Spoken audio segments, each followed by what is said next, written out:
So hello my friend, you see this woman, she just rendered Luo men unelectable, especially for the post of governor in Nyanza. While Orengo was busy chastising the president, she lay low like an envelope, and now she's reaping the dividends of her cooperation with the president. In fact, I have a gut feeling that she's going to be Raila's successor. She's going to be the first Kenyan female queenpin. Her greatest strength politically is that she's underrated, all thanks to her gender. And secondarily, she's a political savant. She knows how to read the room. She knows that Raila is the setting sun, but to this moment, she's not shown any interest in succeeding him, contrary to what Babu has done. Now, while Babu has the bullseye on his back, she's safe. Raila will subconsciously fight Babu. Power is jealous. See, assuming ODM is not fronting anybody for president in 27, it would be so easy for Raila to endorse Gladys Wanga for deputy president, since he knows that he can count on her to return the favor someday. And speaking of the likely deputies to the president in 27, she's the best poised to run with the president in the same ticket. So here's the deal. Now, before we get to the crux of the issue, look, this is the face of anarchy, chaos, death and destruction, and is coming back.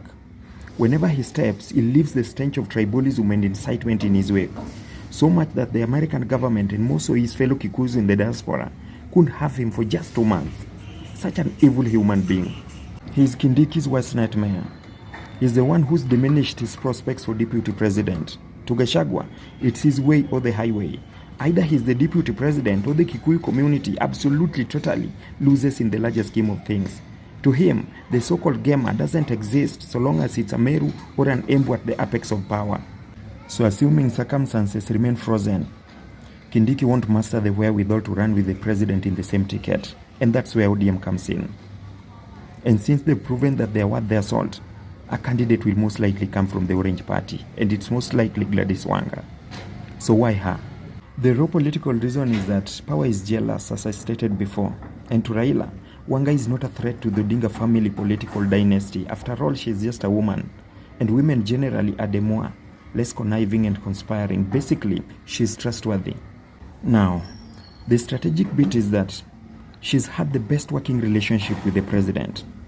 Wanga knows when to conduct her politics and when to focus on service delivery. She won't want to outshine her boss in the political space like Gachagua did. But above all, it's a given that if ODM is to endorse the president in 27, they'll have to bargain for a position higher up in the hierarchy. Peace.